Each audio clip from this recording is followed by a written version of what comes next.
Hello, it's Lady Lou, the Silver Cinderella, coming to you from deep in the heart of Texas. Welcome. I'm so glad you're here to join me today. We're going to have some more fun. I hope you watched my story, the first episode. It gives you a little background as to who I am and how I got where I am, and might give you some thoughts on how you can build your life anew, because that's what life's about, is renewing and recreating and having fun and becoming a new you. And anyway, every day, every time we do a show, I will have a special word or phrase that I will talk about. And before I get there, I want to show you one of my newest possessions. This is my peacock, my snow globe peacock. Isn't she beautiful? She's huge. She's just huge. And there's little motors, little fans at the bottom of the globe that blow the silver flakes up and into the light. There's a light down there too. And I just adore birds, number one, especially peacocks. And I adore snow globes. I don't know about you, but there's something magical about them and brings out the kid in me. And I found this one just a couple of weeks ago at the Cracker Barrel restaurant. And a girlfriend and I had gone there for breakfast. Something so simple as to go into breakfast with a friend can mean so much. And they have a wonderful gift shop, and I'm not getting paid for being a sponsor for them or having them a sponsor. I just love their stores and their food and their people. But I found that at the Cracker Barrel, and I have adored it. I just sit and watch it some days because it rests me. It gives me peace and joy because of its beauty. Never apologize for anything you have that brings you joy. Some people would look at that and say, oh, what a kid. That's a kid thing. No, it's a thing of joy for me. And I want you to have that kind of joy in your life too. So just go make a purchase. It could be $10, $5, $4. I think that thing was, I don't remember now, 29, 39, something like that. It wasn't expensive.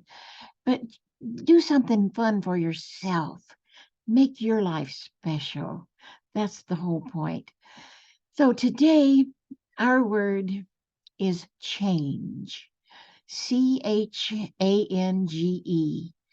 For some of us, that's a scary word because we want everything to stay the same.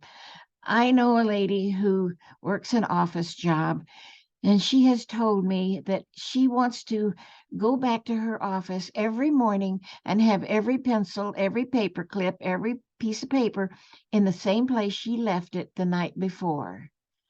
Oh gosh, not me.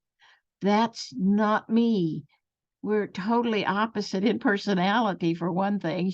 She's more inner directed or introverted, and I'm extremely extroverted. Maybe you can tell, but I just couldn't do that every day, going to the same office every day, every day, every day. And it's her perfect world. And that's great. I don't have to do it. So she does it because she loves it.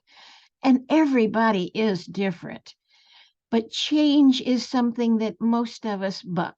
We don't want to fight change. Why do I have to change? Can't they change? Or can't it change? Or why me, God? And that's not the point. The point is, what will the word change do for you? I've had so many changes in my life. I even got fired from a job one time, and it was the best thing that ever happened to me. It was a change, and I was free again. I loved it, and I went on to better things. Sometimes we get fired, and it's no sin because I was ready to be fired because my husband wouldn't let me quit. But that's another story. Anyway, change can bring us delight. It can bring us entertainment. It can bring us fortune, fame, wealth, health, you name it. So change is one of those things to embrace. Change is good. Write that on a sticky note and put it on your mirrors, put it on your computer screen, put it on your refrigerator, wherever you think about change, and then say yes to it. You can say yes. to change. And you don't even have to know what it is that's coming up. Because remember in my story over there, I told you I had no idea what my life might look like if something did change and a whole new world opened for me that I never knew existed. And the same thing can happen for you. It can happen tomorrow. It can happen next week. It can happen next month. Let's don't put it off too long, though, because you want that excitement, that entertainment, the fun of change. And yes, change cannot always be fun. It wasn't a good thing when my husband died. That was a huge change. And if you've lost a spouse, you know what I'm talking about.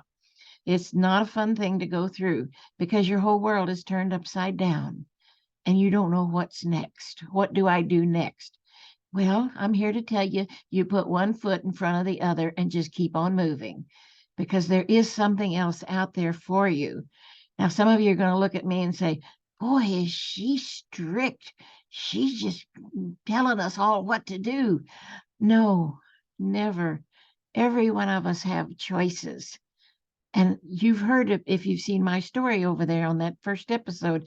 You know I had a lot of changes to do, and I embraced them because they were fun.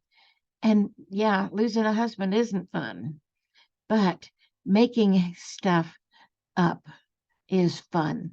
You just do it. In fact, that used to be my middle name, middle initials, MSU, make stuff up. And I'm still to this day making stuff up because it's fun.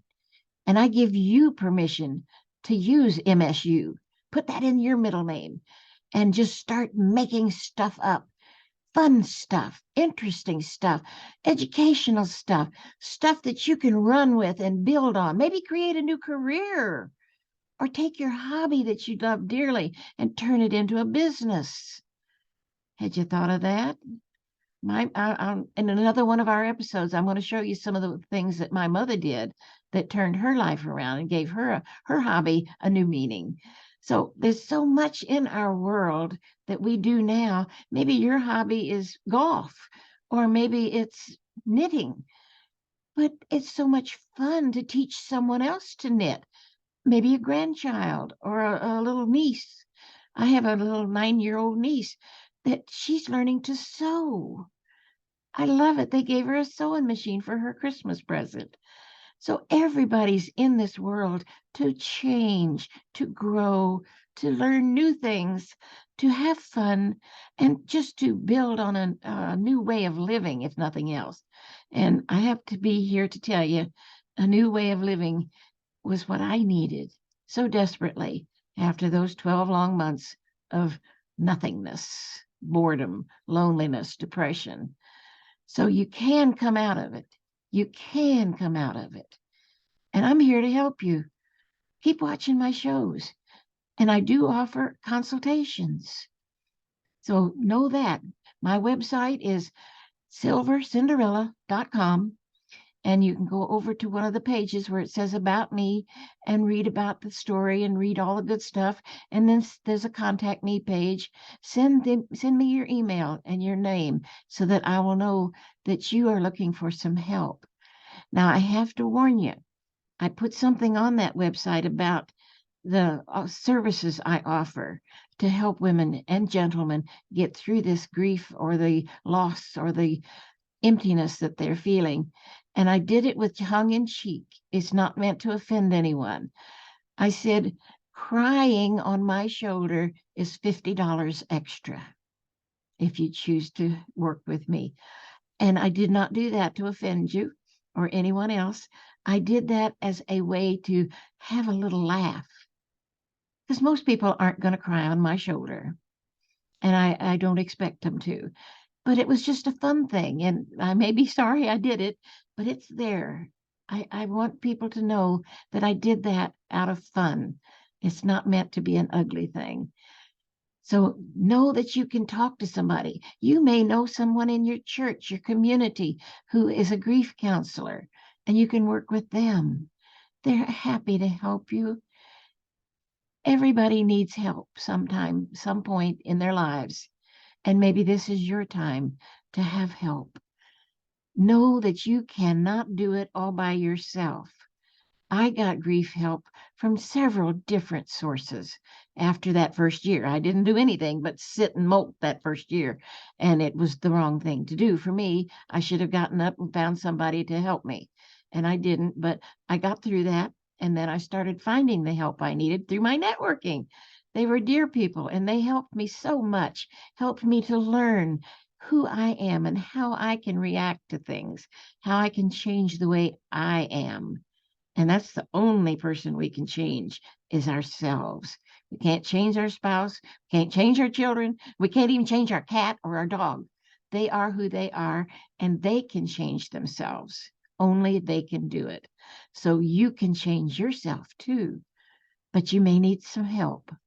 So I want you to know it's available all around you. Maybe it's your best friend because you know she has watched you grieve and or he if you are a gentleman, but they will help you because maybe they've been through something similar and have finally come out of it and learned new lessons on how to make their life work again. Because when our life doesn't work, nothing works. Our mind shuts down, we get lonely, we get bored, our mind starts to race with all kinds of crazy thoughts about what if.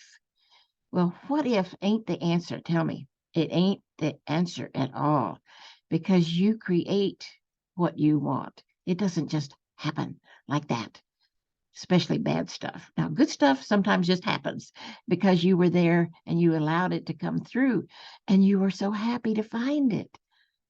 But you have to seek. There's an old saying that I learned many years ago, and believe it or not, I learned it in a sales seminar. The word ask, A-S-K. So if you put the A on top, the S down below, and the K down below that, it reads, ask and you shall receive, seek and you shall find, knock and it shall be opened unto you. It's an old Bible verse, Matthew 7 or something like that, but it's the truth. We need to ask. Well, we choose to ask. We don't need to. Nobody needs to do anything, but choose, desire to ask.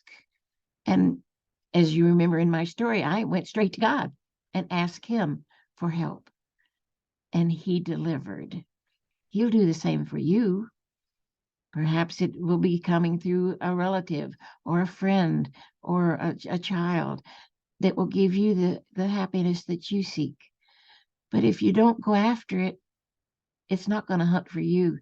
It's guaranteed. No white knight, shining armor, and white horse. He's not going to rescue you. It's just not going to happen. Yeah, I know Cinderella is a fairy tale, but I've turned it into a life story instead of a fairy tale. And that's part of change. I created that. And you can make up something too. Maybe you could be the silver knight. If you're a gentleman, you could be that knight in shining armor. Or you could be another fairy tale, Little Red Riding Hood. And her life turns out so beautifully. And oh, there's so many things that you can dream up that would make your life happier, that would create that joy again that you've lost, maybe. We don't want you to lose it for very long. We want you to find it, get it back. Keep watching my shows too, because there'll be more words that I share, and they won't be long videos. There'll be, excuse me, there'll be little short videos so that you can get through them in a few minutes and learn something new that would help you change and to grow and to thrive. So I will see you on down the road. Thank you for being here. Bye for now.